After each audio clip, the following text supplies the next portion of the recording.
청와대 기자단 손이 없냐 입이 없냐 왜 질문을 안 하냐 대국민 담화 할 때 대통령 대국민 담화 때 그게 이제 지금 굉장히 화제가 되고 있잖아요. 그래서 이 문제를 오늘 꼭 이야기했으면 좋겠다 싶어서 박성재 기자 모시고 나왔어요. 청와대 출입을 했었거든요. 그죠? 예. 청와대 출입한 적 없어요. 아니? 네. 그거 왜 나오셨어요? 나오라고 해서 나왔어요.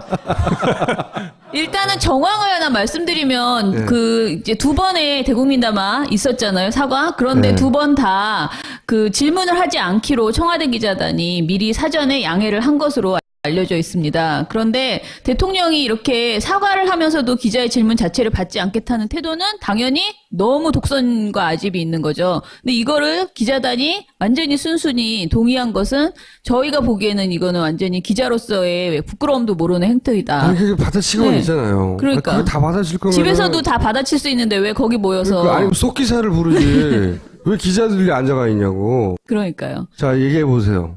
저도 이제 기자 생활을 했기 때문에 저는 정치부 나갈 때 청와대는 안 나가고 정당 출입을 했었거든요. 네. 네, 근데 정당에서 사실 그런 일이 벌어질 수가 없어요. 절대로 없죠. 네, 뭐 당 대표가 얘기하던 대변인이 얘기하던 서로 이제 막 질의응답이 이루어지는데 우리나라는 청와대에서 유달리 그런 일이 많이 벌어지고 지금 정권 들어서는 장관들도 그런 짓거리를 많이 이렇게 행태를 보입니다. 예를 들어서 올 초에 그 유일호 경제부총리가 5명 장관 이렇게 같이 세워놓고 무슨 뭐 법안 통과해야 된다고 한번 담화문 발표한 적이 있는데 그때도 담화문 딱 읽고 나갔어요, 그냥. 예. 그래서 기자들이 막 쫓아가서 질문도 좀 하고 그랬었거든요.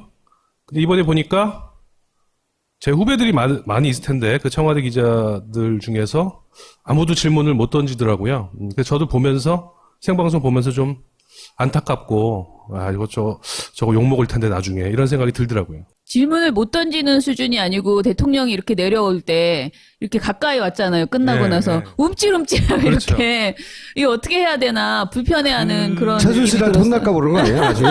아니, 그러니까 이제 이게 청와대 기자들이 청와대만 나가면 다 바보가 되고 뭐 병신이 되고 이런 건 아닌 것 같아요. 왜냐하면 거기에 뭐 한겨레 기자도 있고 또 뭐 JTBC 기자도 있잖아요. 뭐, 왜? 김보엽 씨는 왜 옛날에 질문 청와대 안 안 해요, 나갔었나? 왜? 저도 청와대는 못 가봤습니다. 예, 예. 그러니까 뭔가 이렇게 시스템이 그렇게 돼 있는 거예요. 그게 뭐냐면은 간사단이 딱 있는 예. 거죠. 그 미국에도 그런 게 있대요. 그러니까 이제 영어로 하면은 팩 저널리즘이라고 그래가지고 저 공부를 좀 하고 왔습니다. 그래서 PACK. 예, 예.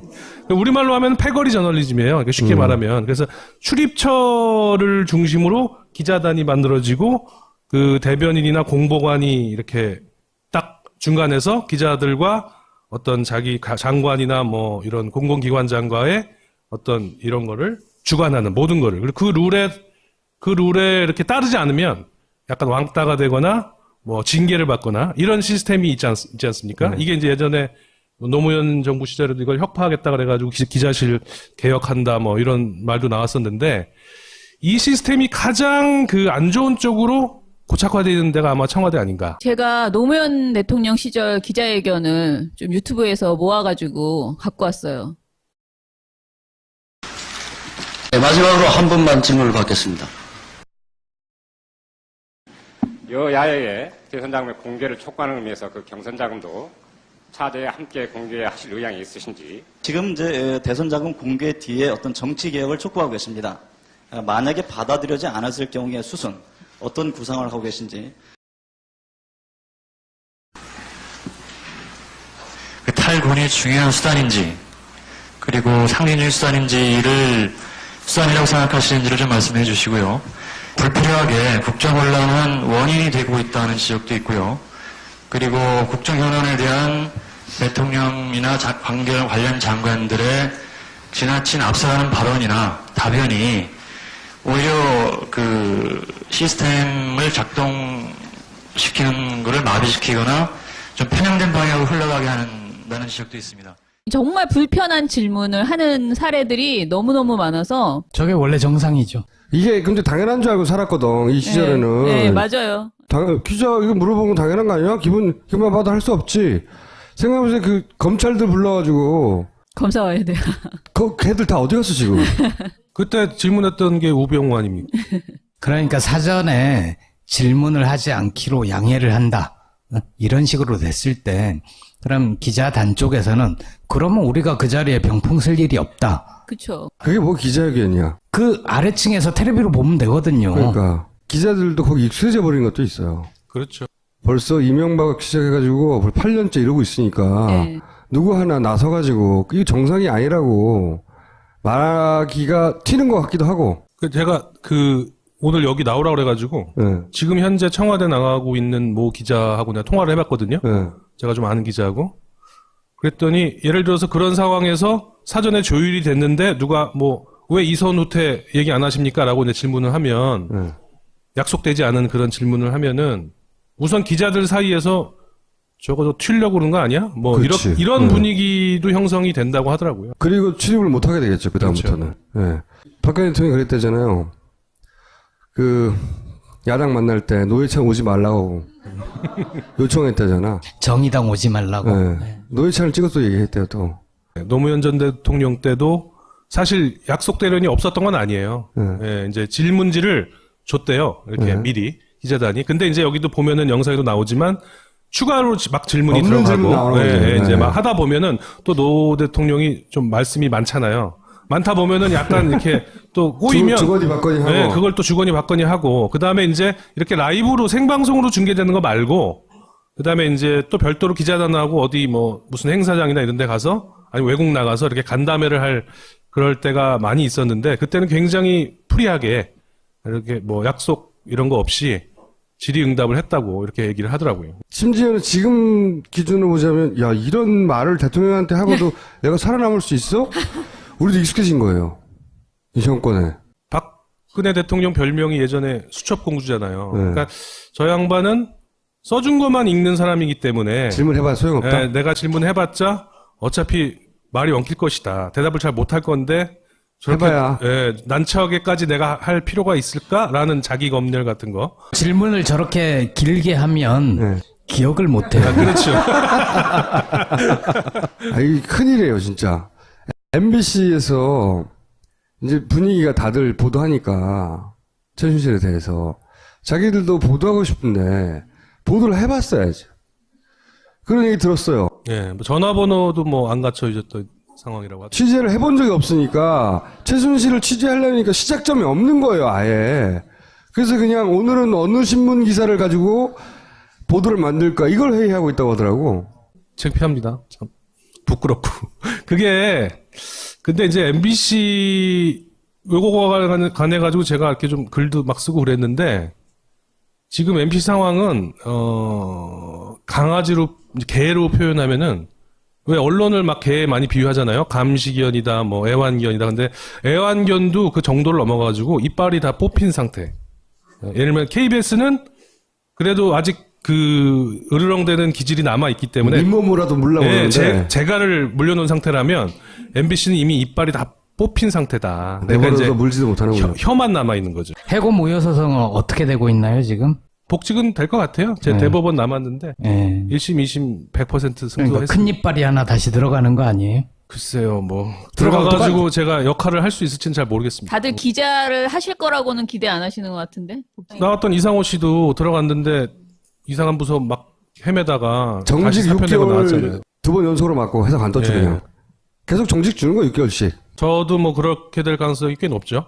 근데 저는 최순실 게이트 지금 이 사안 때문에 저희가 내일 MBC 앞에서 또 촛불 집회도 하고 그러거든요. 근데 물론 다른 언론사들이 다 공범이었어요. 지금 이런 사태가 이렇게 오랫동안 있었음에도 불구하고 제대로 보도하지 않은 언론사들이 이제 다 공범이죠. 대부분의 특히 언론사들이. 대부분의 한겨레와 JTBC 빼고 대부분의 언론사들이 따지고 보면 또 몇 군데 있어요, 또 하다 보면. 그런데 특히 공영방송이 진짜 공범이다. 이번 사태에. 그 중에서도 지금 말씀하신 것처럼 MBC가 가장 이제 처참하게 진짜 방송을 지금 엉망으로 하고 있는데. 이제 언론도 아니에요, MBC는. 네. 예. 그런데 많은 분들이 자꾸 이제 MBC는 신경 쓰지 말자. MBC 그냥 망해라. 이제 필요 없다. 이렇게 많이 얘기하셔요. 근데 사실 저희는 그렇게 생각하지는 않습니다. 그러니까 공영방송이 굉장히 중요하고 공영방송이 제자리를 찾도록 우리가 싸워서 가지고 와야 한다라고 생각하지. 이제 JTBC 있으니까 공영방송 필요 없어.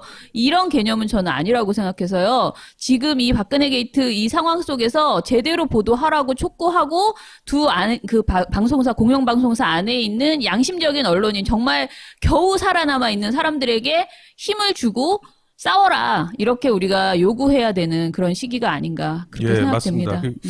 너무 감사한 말씀이고요. 지금 보면은 작은 움직임들이 없는 게 아니에요. 내부에서는. 네, 조금씩 이렇게 저항하다가 또 쫓겨나고 뭐 인사발령 나서 뭐 다른 부서로 쫓겨나고 조금 저항하고 게시판에 뭐 물러가라 글 좀 쓰면 또 징계당하고 이런 일이 너무나 반복되기 때문에 오늘 뭐 MBC 노보가 나왔는데 100 몇십 명이 지난 4년간 이 시사나 이 보도국 쪽으로 돌아가지를 못하고 이렇게 계속 다른 부서에서 쭉 이렇게 해왔던 인사 기록들이 정리가 돼 있더라고요.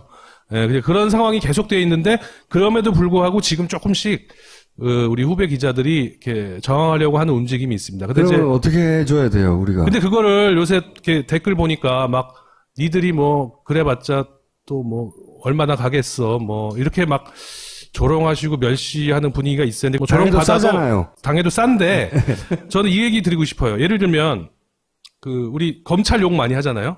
검세 뭐 그러면서. 예, 근데 검찰에서 예를 들어서 이문정 검사 같이 뭐 이렇게 움직임이 있단 말입니다. 그러면은 사람들이 많이 격려해주고 응원하고 그러잖아요. 근데 왜 언론은 너무 이렇게 실망이 크셔가지고 뭐 아니, 누군지 뭐 몰라서 그런 것도 네, 있어요. 네.